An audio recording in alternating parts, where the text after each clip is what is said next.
Well, we do not have Carol today. Anyways, happy Friday, all of you. Happy Friday, and this is the Friday and the weekend episode of VCTV. And we have three fabulous speakers who are regular speakers on our panel.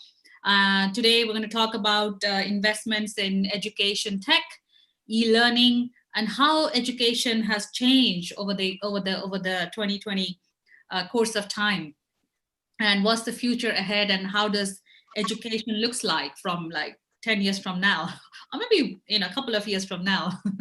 So let's just hear it from our speakers today. So before I okay, I just heard some little noise.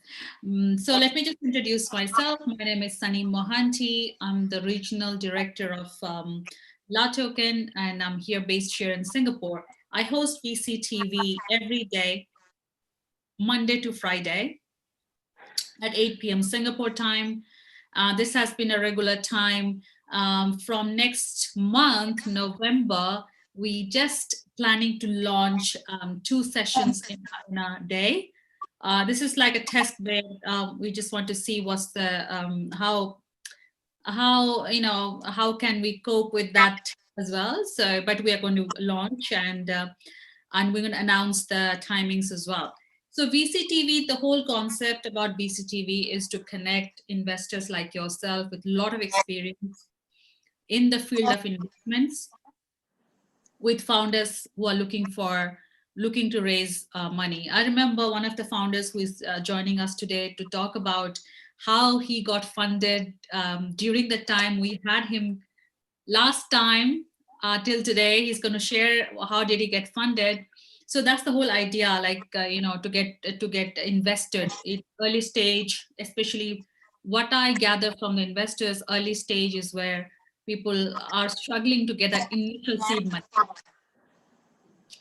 So yeah, a lot of insights coming to be there on in this panel. Yeah, and how technology is playing a vital role in shaping the way we're going to be embracing education going forward. So that's the entire sort of summary of the session today. Welcome back, John. Welcome back, Fabio, and welcome back, Gary. Hello. Hi. Hi. So, hello. So I would like Hello. to start with John for sure, because we are in the same place. So John, because obviously for the new audience, for the audience who are watching us for the very first time, would you like to just start with a short introduction about yourself and the company? Okay, sure. Thank you, Sonny, for having me here. It's actually my second time on La Token, and I'm really glad to be here. I was here two weeks ago, same Friday. So we are a Singapore-based edtech company. So we have a main product called Classpoint. It helps teachers to build engagement with students during online teaching. So this year is obviously very, very special. Teachers face a great deal of challenges, right from teaching online, a lot of behavior change, and a lot of teachers not so tech savvy, so they need to learn lots of things, and they have to cope with the new situation. So we help them by providing simple technologies to allow them to engage with students easily, because online engagement is a big pain point, right? When you have meetings with students to teach online, you don't know if they're listening, you don't know if they're following you, you don't know if they're learning effectively. So we help them achieve that. Yeah, that's basically what we do. Right. So yeah, we're going to talk about your current investment that you received for your startup later. Thank you so much, John, and welcome back to the Friday's episode of VCTV. It's going to be fun, engaging session. Just three of you with lots of insights on the education space. And next, I would like to move to Fabio, but I think I lost. Oh, Fabio, are you back? Are you there? I keep on seeing you and keep on losing you. I'm here. I'm here. Okay, I got disconnected for a little while, but I'm here. Okay, so we can see you, but we can see you like tilted to the left. Can you hear me? Oh yeah, now you're See- fixed. Now I can see you very clearly. I can hear you as well. Yes. Yes. Can you see us? Can you hear us? I can hear you and see you. Yes. But I Fantastic. didn't hear the question though. Yeah, no worries. Just for the viewers and the speakers, just would like you to start a short introduction about yourself and what you do before we get to the questions. Sure. By training, I'm an economist. I have a PhD from the University of Chicago. I started my career at the International Monetary Fund. Then I moved to the European Central Bank for the launch of the euro. And then I moved to the private sector, working for Goldman Sachs in London. And I moved to the Arabian Peninsula afterwards to work for various government and sovereign wealth funds in Qatar, Dubai, and Oman. And now I'm the partner of a US-based investment bank and asset manager. We do invest. We have a fund which invests in innovative companies, and we also advise startups to list on the over-the-counter market in New York. New York. Okay, cool. Thank you, Fabio. We're going to hear more about the innovative startups that you would looking or you've invested in later in the stage.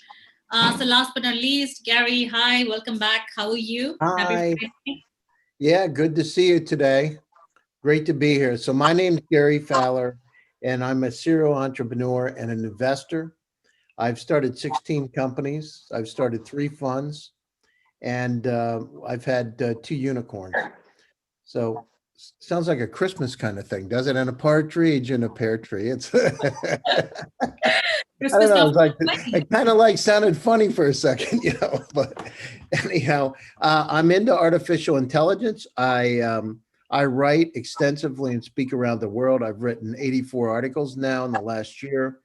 My latest article is AI and ethics. I have a cybersecurity article on artificial intelligence that I'm writing for the UN on Friday, actually today. So it'll be finished today. Wow. So just love it. My latest article was in Forbes on Monday. It was AI and I think you read it, quantum computing. Yeah. So just love it. I believe that AI is a new electricity and data is the fuel to move it forward. And 5G is the turbocharger. And so that's really where we're focused across multiple vertical markets. Yeah, you explained it so nicely. Thank you, Gary. Triple charger. Yes, sure. Excellent. Thank you for all the introductions. We are all set. And today is a Friday, end of the week. So just be relaxed and, you know, and just let's make it fun and engaging, you know, considering we don't have a bigger panel today. So it's good. So John, I'd like to start with you. Just tell me what's happening in this space. Take us through the various trends that you see in the education space. I think so. The education sector is advancing with a very rapid speed, right? Because of COVID. So what we are seeing now is actually usually will take a few years to achieve.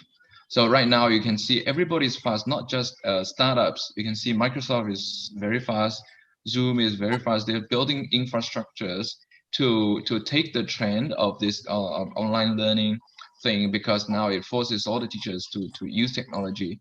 So we just had meetings with Microsoft to talk about potential collaboration and integration into Microsoft Teams. So they're really into this. We're also into this because education is completely going to be changed. Even in Singapore, where we live, we don't have any cases, right? We don't have any COVID cases, but the schools have permanently decided to.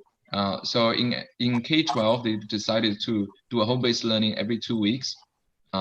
So it's full learning from home. In higher learning institutions, they have also decided to fully convert their lectures online, right? So only the tutorials are going to be in class. And most of the lectures either will be delivered through flipped classroom, or they'll be delivered, through synchronous e-learning. So a lot of the changes there. I think this will become a new normal. It will change our behavior dramatically and forever. So that's why I think it's a good window for companies like us, for edtech, for other edtech companies to make the change. And we're also backed by technologies like the 5G, like the AI, AR, VR, as well as cloud computing to facilitate us to make these changes. So we will see that more and more conveniently we can facilitate online and digital classroom techs. Okay, great, John. So do you think technology, what I understand from you, because of coronavirus, so we have started using different mediums like Zoom for online education, and schools like K-12 and higher education, they're partially doing classroom and online education. Does that mean that technology is simplifying education, like the delivery, as well as taking down the cost of education? Well, taking down the cost, I think you are right. In terms of, I haven't thought about cost so much, because there will be increase of cost. There will also be some sort of decrease of cost. The carbon footprint is actually, we don't use paper that much, and everything can be saved. We can collaborate. So I would say when we use technology, the learning efficiency is higher, and students can learn from anywhere. You don't have to like travel here and there.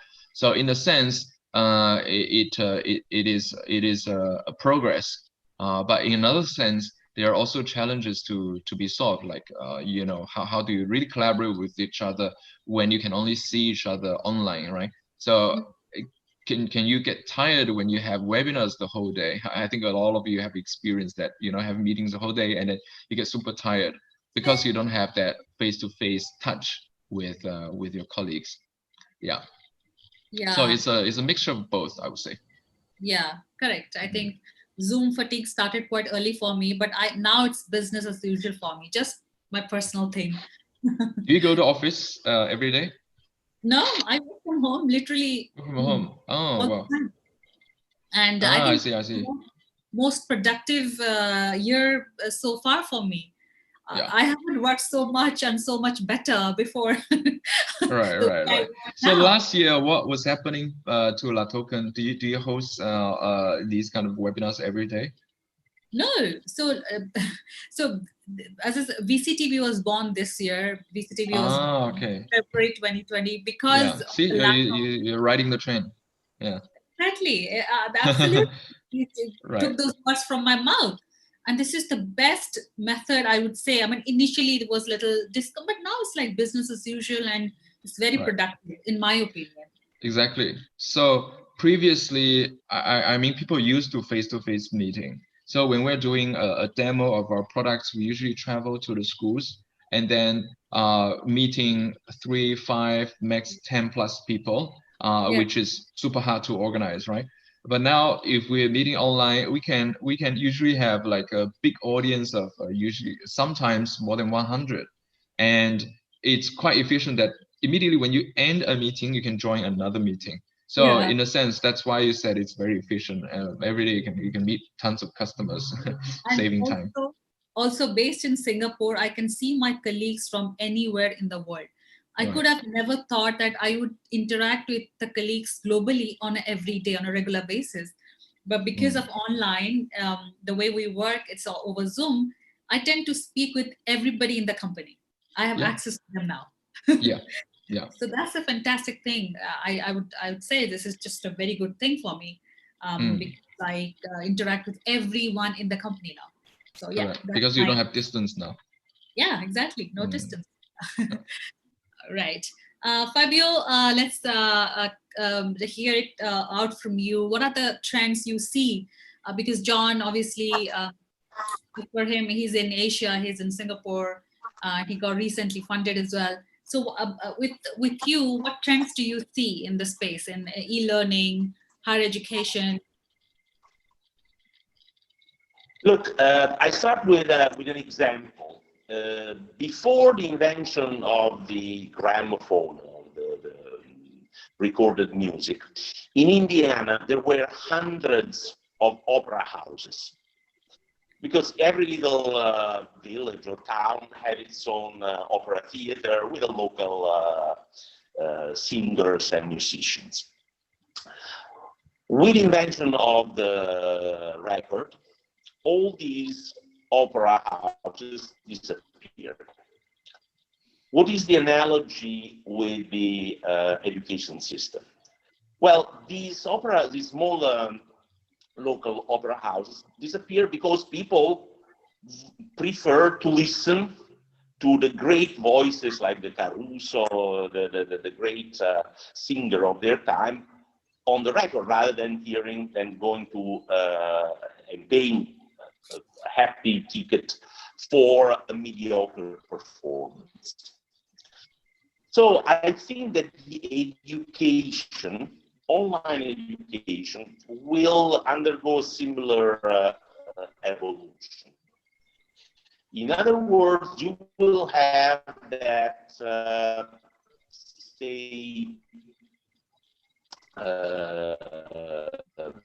courses like Calculus 1 or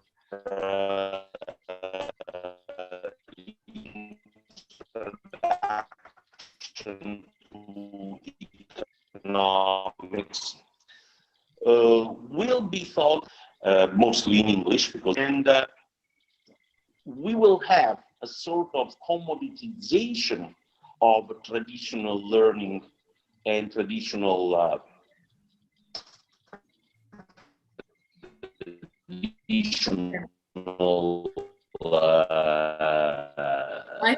Fabio, I think courses.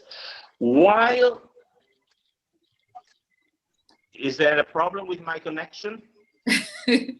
yes, that is a let me try to move to another place so where I can get a better connection, and go ahead with the others, and then let's see if I can. Sure. It's Friday, so it's okay. You can, Gary. Let me disconnect the video and the microphone, and then I'll reappear in 30 seconds. Then. Thank you. So, Gary. Sounds like we're having a party. Yeah. I saw your message. I was like, can't say it, but anyways, yeah. Yes, Friday. Let's just have a party, Yeah, exactly. Sounds like it's late in the evening, if you know what I mean. Yeah. So, yeah, in terms of, so I see some really interesting trends. And think about where we are today. 9 months ago, when this pandemic first started, we weren't really thinking about how we were going to educate children at home, or universities wouldn't be able to attend classes directly. But the world has dramatically shifted in that period of time, and we need to adapt accordingly. I mean, we're finally to a stage where people are starting to accept that we've got another 1.5 to 2 years to go minimum, right, with this pandemic. And let's look at, but on one side, as you said earlier, people have been a lot more efficient and effective during this pandemic because it's really freed up a lot of time. So we don't have to travel like we did. We don't have to fly from continent to continent to set up meetings. So there are some areas where I see there's a dramatic opportunity. One is e-learning with games for kids. The other thing is, in terms of engagement. So the term is micro-learning, how to engage that child exactly as where they are so we can help them learn. And I just was looking at some of the statistics. So learning transfer increases with micro-learning about 17%, but more importantly, there's about 50% more engagement. And the challenge is, how do we keep a child engaged when a teacher's not in front of them directly? What kind of technologies? And one thing about using Zoom, but using technologies like computer vision to be able to understand the behaviors of that child and adapt accordingly. So, on a teacher's perspective too, I mean, they've really got their dashboard in front of them. Now they're broadcasting over their notebook or home computer, they've got all kinds of resources readily available. So think about how that has changed too. Being able to broadcast content, videos, ebooks, that kind of thing, right from their system to that student. So in many, many ways, this has dramatically helped us move through this digital transformation, which our entire world is going through right now, adapting. In terms of the opportunities for startups, I mean, this is and for VCs, this is one of the greatest opportunities because we're forced to do something that was going to take 10 years. I mean, what do you think the chance that people would keep their kids home a year ago and not have them go, and I see your Minnie Mouse in the background, and not have them go to school because they have to be educated at the house? How does that really change things? So, great opportunity. It's forced us to do things that we wouldn't have done before. E-learning with games. I mean, we need to engage the students. It's really hard to engage students anyhow. And I'm a child clinical psychologist also. And I remember going through those learning theories and working with young kids. It's hard. And, they get distracted easily. So let's figure out how to engage more. If I'm a university student and I'm not on campus, the one thing is, part of it is about the learning, but the other part of it is in terms of the social experience. So how are we going to replace that? Because, if you're going to top schools around the world, in the States, Harvard or Stanford or, Cambridge or Oxford or wherever it is, how do you keep them engaged? Or IIT, how do you keep them engaged? And it's critically important. And then the bonding experience that goes with it. We need to figure that out, because that's part of the value of those high-level expensive educations. And the other thing is, how do we keep the costs down? Is that going to have an impact on the cost of education because we can reach out so broadly? So it's a very interesting time. I actually, as bad as the pandemic has been, we're really fortunate. Like I've said many times, 5 years ago, I happened to be one of the early Zoom users. I worked with their VC, and they were interested in investing in my company, Eva. And so we had some discussion. So, here's this Eric from Zoom. Why don't you check it out? Nobody. I would send a link out. Friends would not sign up to Zoom. I had to call, say, listen, do you mind using this link? Well, I don't know. I've got Skype. I've got this. But guess what? They did it. Now look at it now. They got close to 400 million users, active users every day. And here we are. So the world has shifted, and we've been forced to shift. Education has dramatically been impacted. And now it's not, if we're going to get back, it's a situation we need to adapt to, move this forward very quickly. And that's what we're doing. Yeah, totally. I totally agree.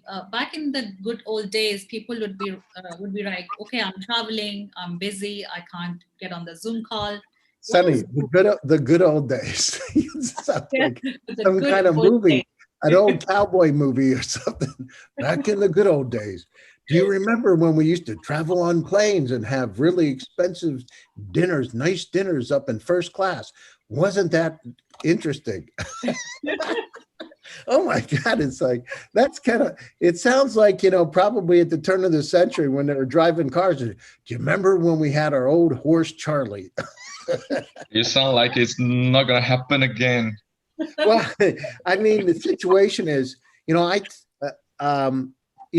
going to happen. But if in a few years' time we're going to the Mars, right? Well, that's true. I mean, it's I do some work with one of the NASA astronauts and the space accelerator in LA.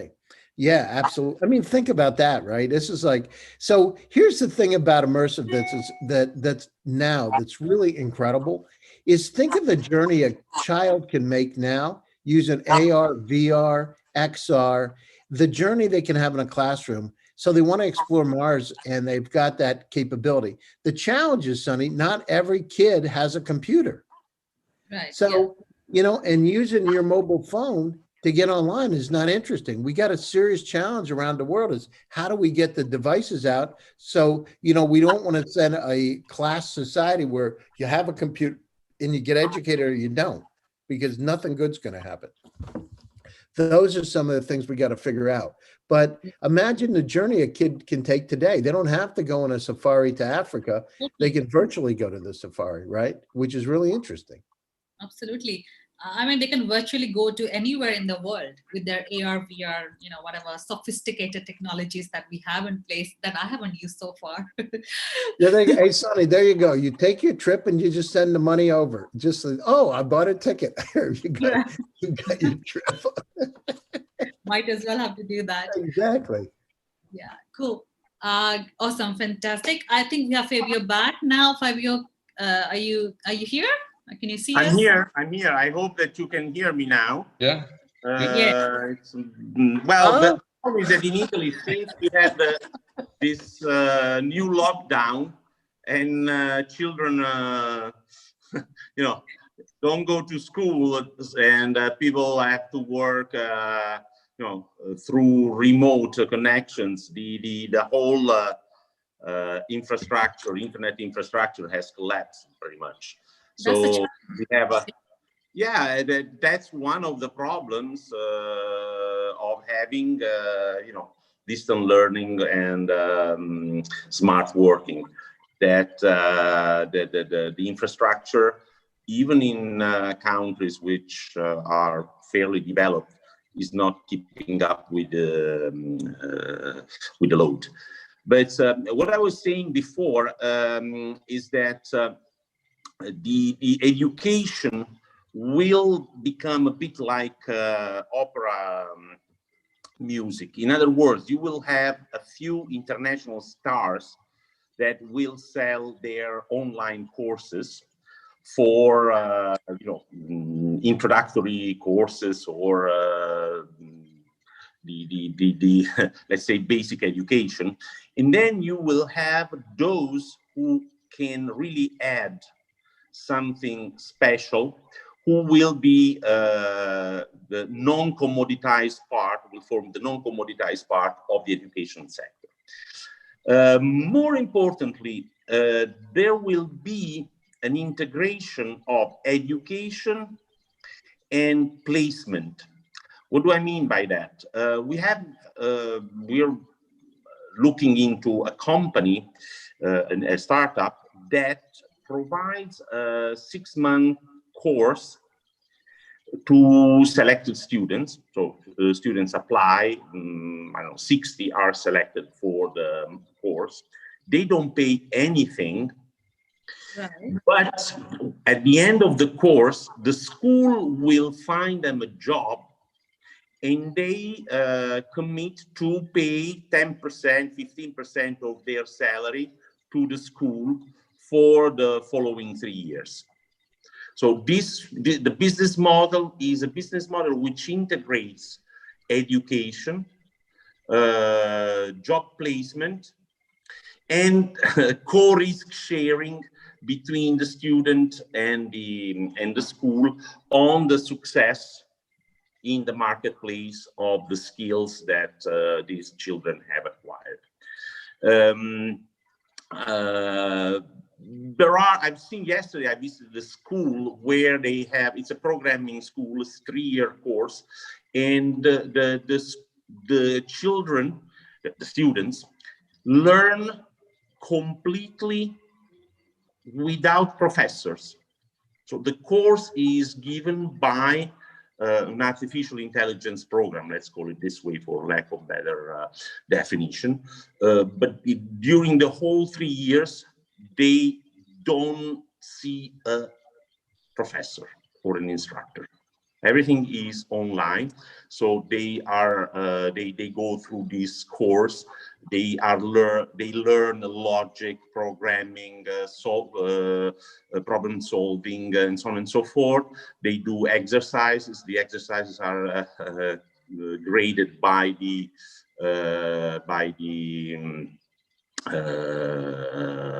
artificial intelligence system. And this might be another evolution, that the professor will become obsolete, like business travel and non-self-driving cars. Wow, that's something Fantastic. I mean, this is something absolutely innovative, I would say, as something that I just got to hear from you, Fabio. I've got a question regarding the startup that you mentioned. 6 months free education. Is it higher education? Yeah, it's essentially postgraduate. Like how can I say? This is another issue which you raised and might be interesting to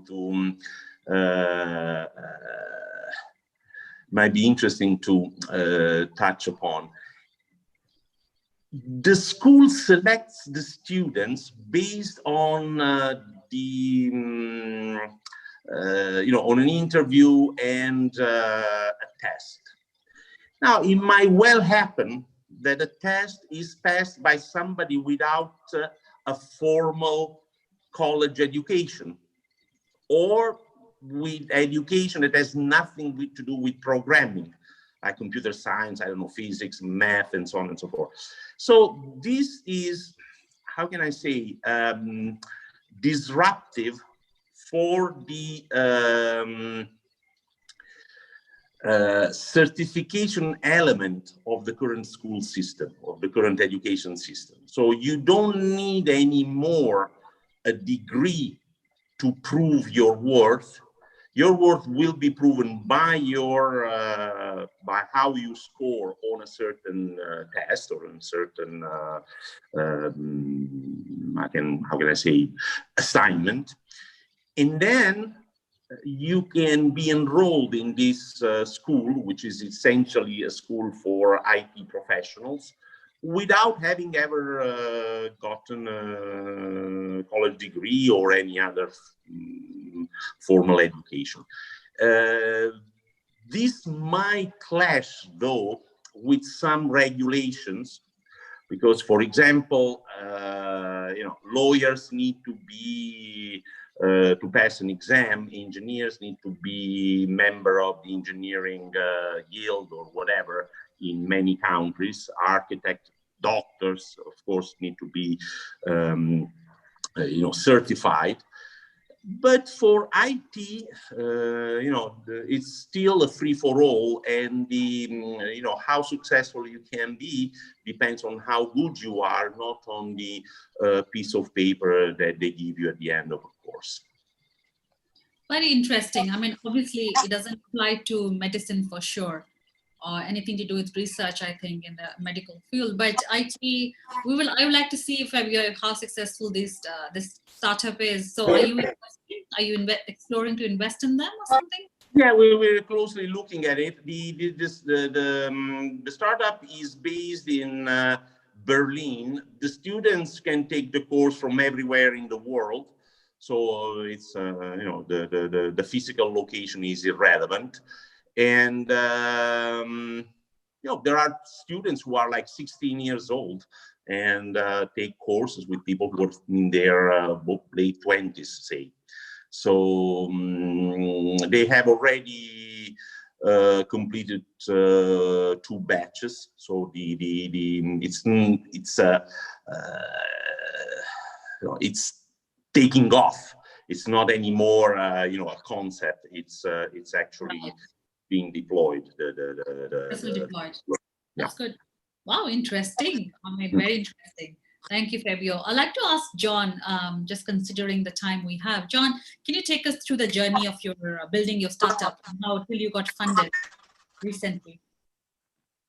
Right, sure. Our startup is actually we started 5 years ago. Initially, we had an aim of building digital classrooms, which we are building continuously as of today as well.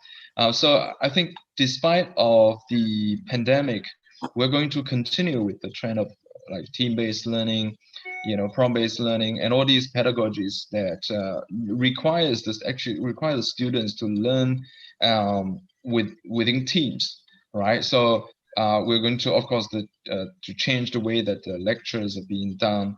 Students are passive, so everything is moved to active. So we built that, but this year is just the change that happened so quickly that even team-based learning in classrooms is not possible.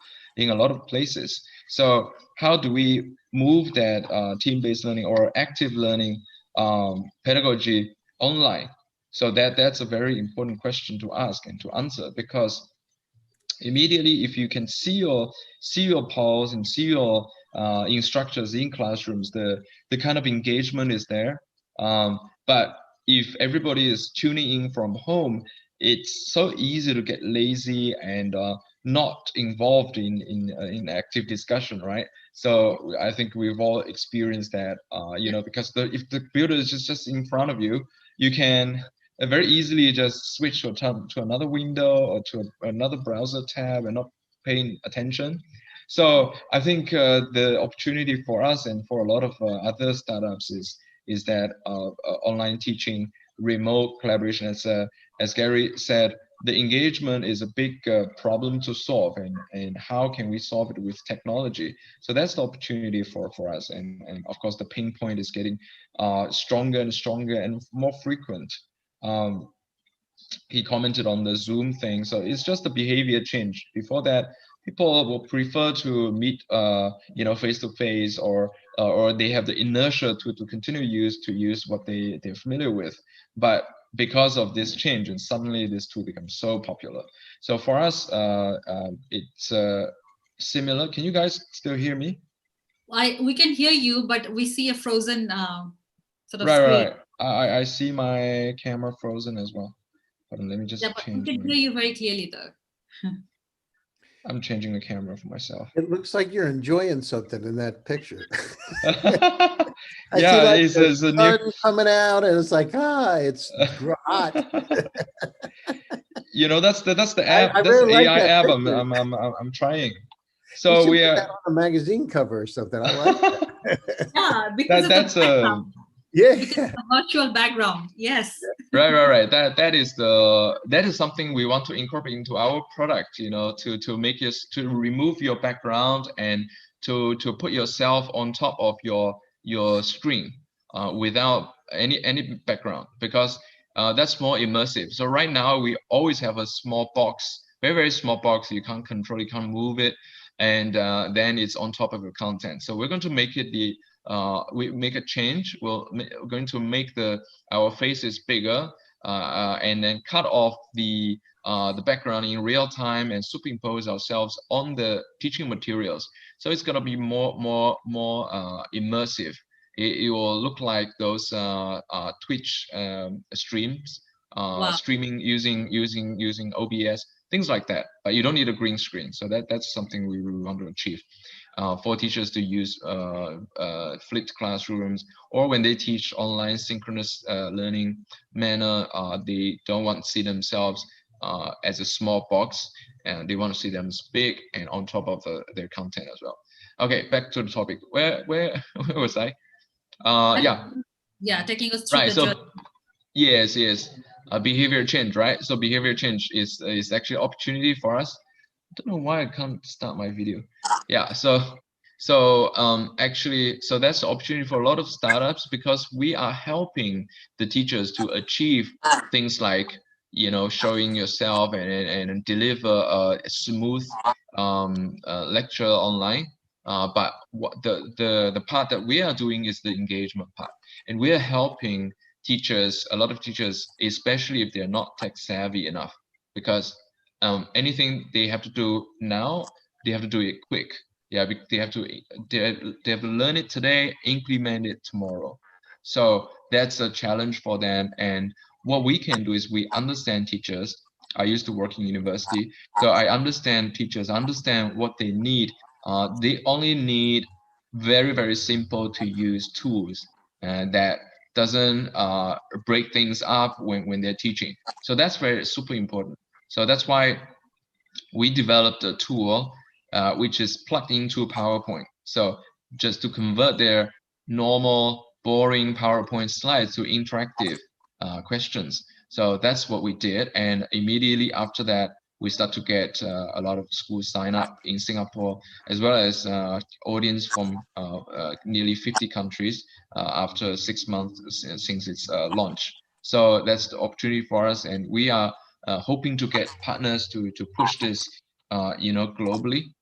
through partnership, and we are also looking for content partners to develop content together with us, because right now, in an online teaching manner, the students will need a lot of materials consumed by themselves. So we have concepts like asynchronous learning, and all these have to be able to use content, right? So content, regardless if it's traditional content like video, or if it's more immersive or AR, VR. So these content need to be developed. So we are also looking for partners to develop content together. I'm sorry, my video is not showing up. I think I have a problem with Zoom. I'm just gonna restart my Zoom and join back. Yeah, sure. Yeah, No, yeah, it's okay. some of the challenges we face Yeah. because of technology. But Fabio, Right, wherever right. you are now, whichever place you have chosen to be, is just stay there for rest of our sessions, because you are very clearly visible and clearly audible. That's what I just wanted to say. We just want to move to Gary with artificial intelligence question, like machine learning. So I think AI and machine learning, that's what I gather from other speakers, has a big part in shaping the future of education, the way we work. So Gary, can you share some examples, some best use cases of any founders or startups with our audience using these technologies? Yeah, I mean, the situation is, I mean, all kinds of different ways that it's going to have an impact. Look at Zoom, right? Being able to take a signal and to make it a lot clearer, well, except for today, than normal. Although Zoom's a lot better than many of the other tools out there. So the other thing is the massive amount of data that we need to process all the time. I mean, as I said, Sonny, you look at it today, there are 33 zettabytes of data. As we speak, 33 zettabytes of data in the world is enough to go to the moon with DVDs stacked end over end, stacked in a pile 23 times back and forth. And it's grown at 62% per year. So obviously AI has a profound impact. And in terms of these other technologies, AR, VR, XR, having artificial intelligence to be able to make that experience better, to be able to predict where, so if it's behavior on the screen, to be able to understand what kind of behavior the child's exhibiting and to be able to correct accordingly. I mean, imagine a system that could actually look at that child's behavior, and if the child's getting bored, to be able to start producing some new content for them, or an interactive game in terms of education that actually is hyper-personalized for that particular student or the micro-learning experience. So it's there today. It's not like it's there. We're using it everywhere. When you use Google, you're using artificial intelligence, right? That quantum computing article I wrote was based on Google, right? They used AI and quantum computing to get a computer that's 100 million times faster than a standard computer. A conventional computer, 100 million. So we're just on the verge. We've got the challenge that we have, that schools have, is the massive amount of data. And how do we take that data and make sense with it and help increase the efficiency of the learning process with the students? And if we use it properly and incorporate the technologies, and we're just on the verge, this is the beginning of the process, right? This isn't, we were forced in this in March. By the way, just FYI, one little statistic, the internet traffic of the world went up 30% at the beginning of the pandemic. It's that much. It went 30%, which is what it would do in an entire year. That kind of an increase. Wow. So we've got some challenges. We've got to make sure that the broadband is wide enough to be able to take care of the traffic that's out there. I mean, imagine how much, if we look at the increase in traffic, so 30% in a month, which was equal to what would happen in a year, their systems are getting stretched. So we need to make sure we're continually optimizing. So, in terms of the schools, this is just a journey. This is the beginning. And the impact is just not with the technology and AI. The impact is with society and how we adapt, right? People having to stay home, they're working out of their house, the kids are there. Before, if your dog came into a screen or you had your child come in, it was a bad thing. Now it's a good thing. Okay. Or you got Minnie Mouse. I mean, God. Everybody's putting so fancy virtual backgrounds. I'd rather put something real. No, I like it though. Oh And my and God, I but still have problem with my video. Sorry.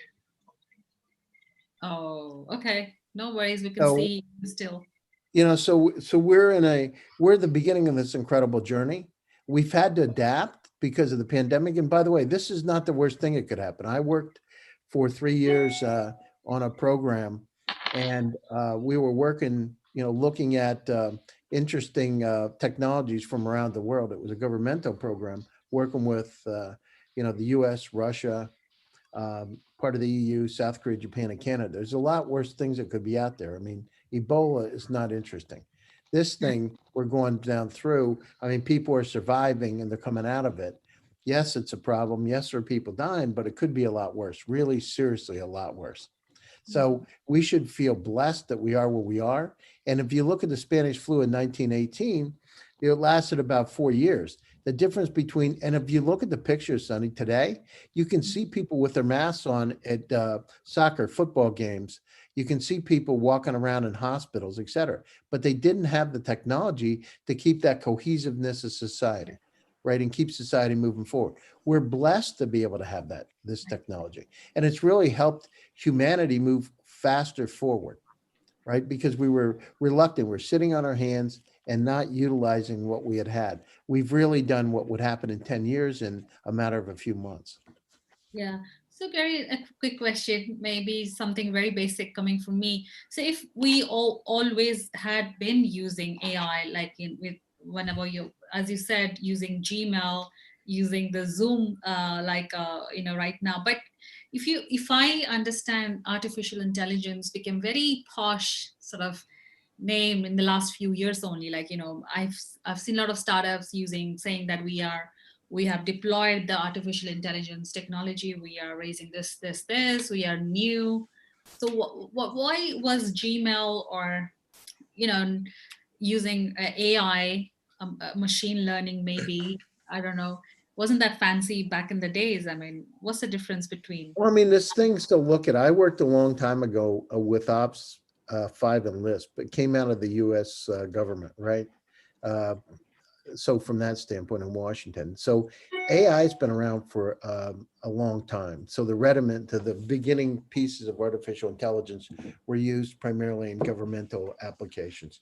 So, where we are today is a lot different because we're finally at a point where the technology, the hardware is able to adapt to the software. So machine learning, unsupervised AI. So there's different, right? So unsupervised AI means essentially it's making the decisions for you. It understands you well enough that it's really becomes part of you. It's an extension of you. Right. Semi-supervised, you're training it, right? Yeah. So what's happening is they're talking about things like algorithmic math and optimization algorithms, and they're associating that with true artificial intelligence. And its problem is people don't understand AI. It's like my best article is on deep learning versus machine learning in Forbes. I never thought I would get that many views on an article. And it was that article because people just don't understand what it is. And the net is essentially, with Google, right? Look at every day you're using Google. Google's understanding everything that you do.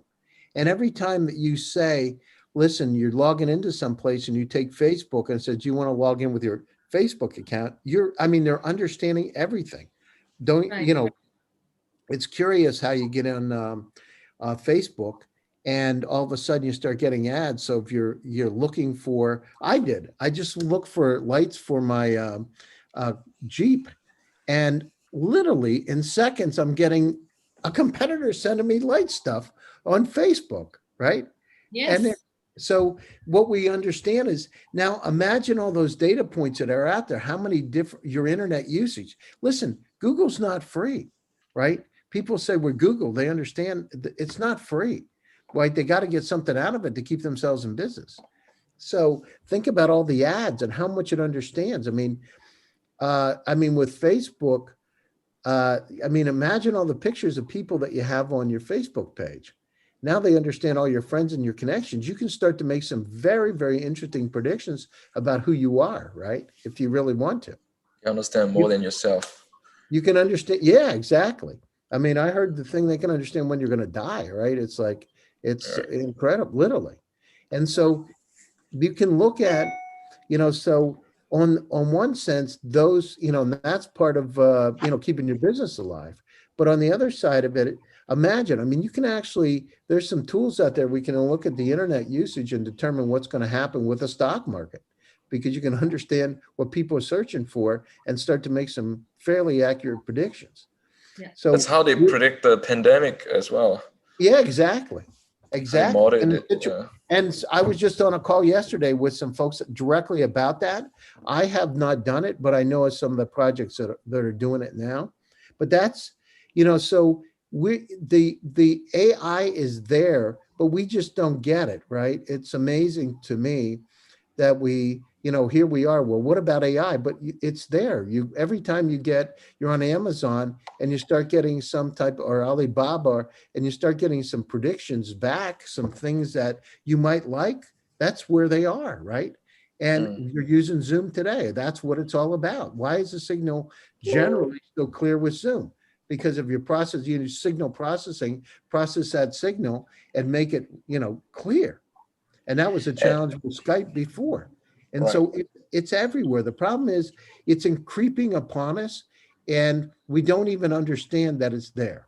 You go into the doctor. I just went into my eye doctor and he said, come on in, look at this machine. And it was essentially a computer vision looking at your eye, making some accurate predictions about your eye, like instantly. So, and this is going to creep into all parts of our environment. Think about, you talked about going to Mars, right? And I had some deep discussions with one of the NASA commercial astronauts. And think about it. There's 6 billion Earth-like planets just in the Milky Way galaxy. And he told me directly, based on the Kepler project and some of the other research that they've done, but there are 200 trillion galaxies in the universe estimated. Trillion. So 6 billion planets like Earth, which are in the Goldilocks zone from the sun.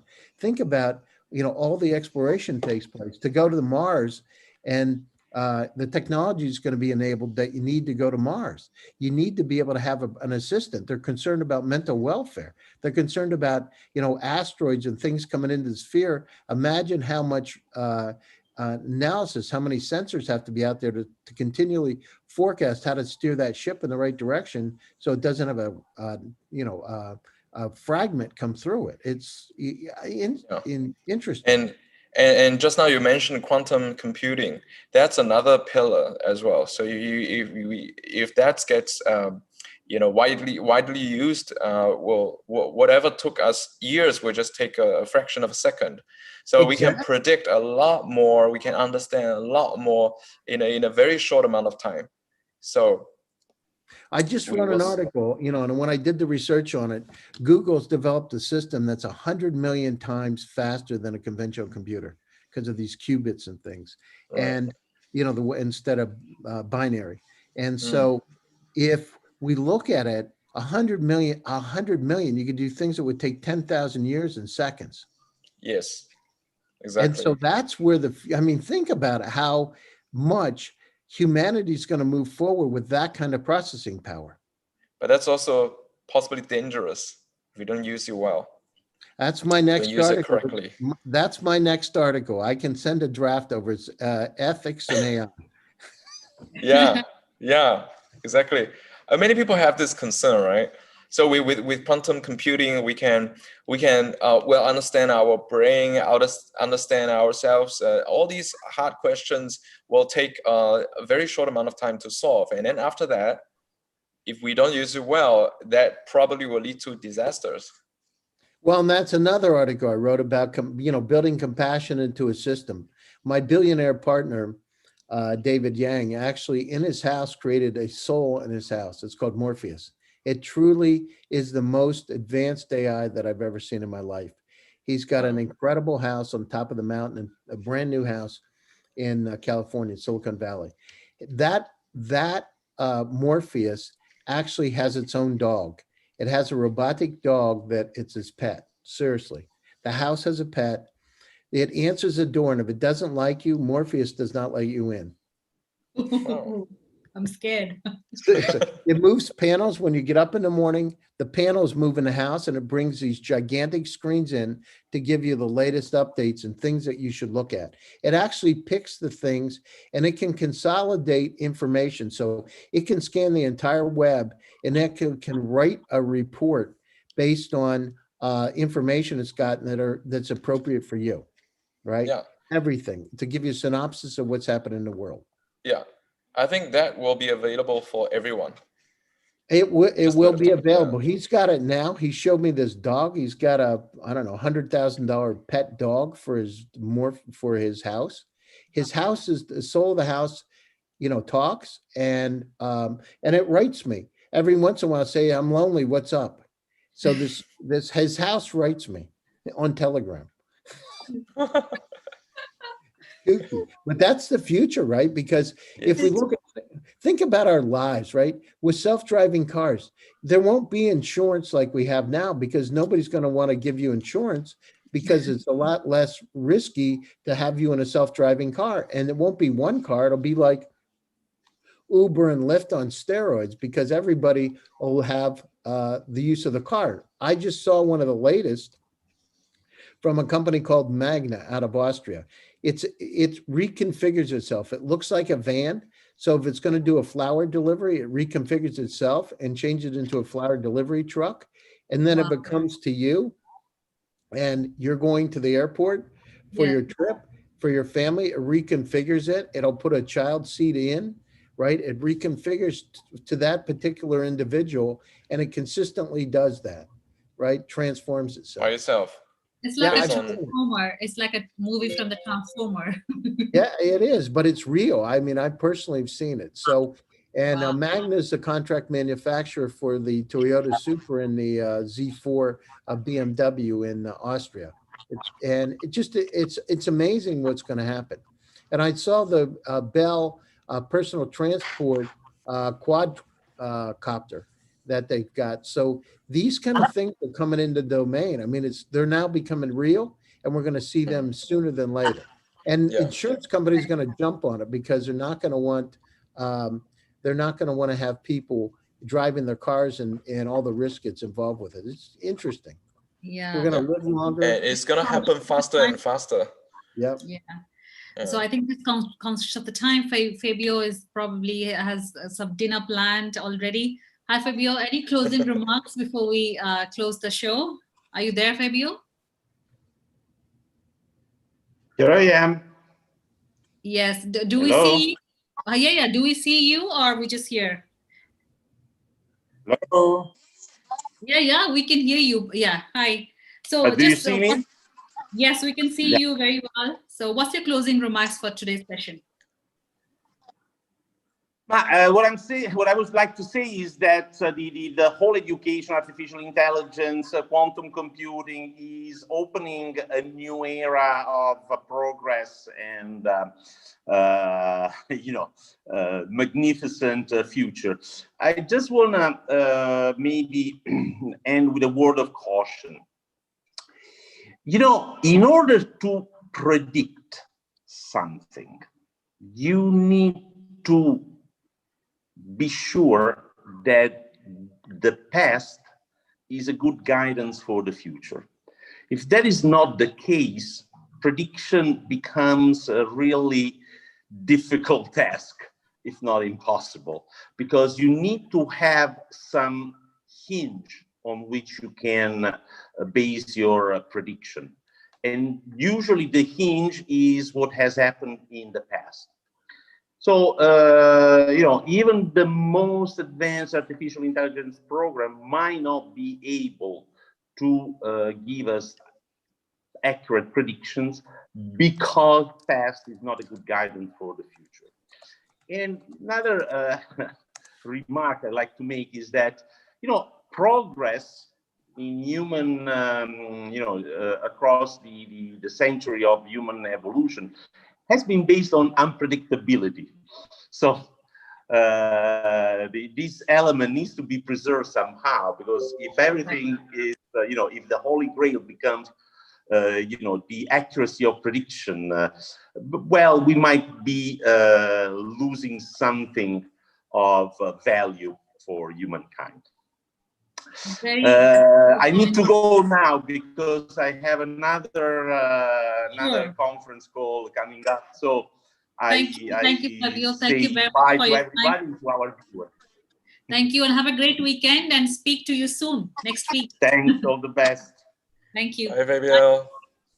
Bye. Okay, great. So John, over to you. Just as a Friday evening for us here as well. So closing remarks and feedback about VCTV. Yeah, I think today's topic is very interesting. We started from EdTech. We end with definitely not just EdTech, but technology and our future and how fast we're going to progress into the future. So I'm very interested in these topics actually. So because our technology development is going in an exponential way, right? If not, faster and faster because of computing, because of different technologies and 5G and all these things. So it will definitely influence EdTech as well, education. So it will affect how people learn, how people teach, and how do we collaborate as well. So pretty soon by 2028 we're going to land on Mars, and it's not VR tour, right? but of course at the same time the various technologies will help us to learn regardless of where we are. So as usual, I enjoy my time with you and with Latoken, VCTV, and really great to be here. And Fantastic. With Gary as well. Same here, John. I mean, I always like to. The first time I had you on the show, and I could sense that you are coming back on our show regularly. Thank you, and Thank you. Gary, over to you to closing remarks, please. I think this, from my standpoint, this is one of the greatest times. It's not that something good to have, it's something we must have. So EdTech needs to move forward so we don't lose our momentum as a society, right? We've got to go down through and embrace it, create a more immersive, more hyper-personalized experience for kids. Should have happened a long time ago, really, to make it more efficient. I mean, our lives have become more efficient than they were before. I don't know about you, Sonny, but I'm working, my efficiency's going up and I feel like I'm working 3 times more than I did pre-pandemic because I'm not I don't have like the downtime of traveling 5 hours on a plane, right? Yeah. So it's going up and the expenses on that side have gone down. So this is a great opportunity for startups to be able to look at how to hyper-personalize, come up with some innovative technologies to make the learning experience much more efficient and deeper. On the other side, for VCs, it's a great opportunity to invest in those companies that make humanity and society keep moving forward. I mean, it's not going to stop. It's just a matter of who's going to get in there first. So I'm excited, and I love VCTV. Sonny's my hero, and it's great to be here. In the beginning of the week, I see her. At the end of the week, I see her, and it just makes me smile every day. So I thank you, and I love VCTV. Thank you, Gary. Thank you, John, for the kind words. And I really, Gary, I was asking you that yesterday, why didn't you, how come you're not there yesterday? So that much I miss you on the panels if you don't show up one day.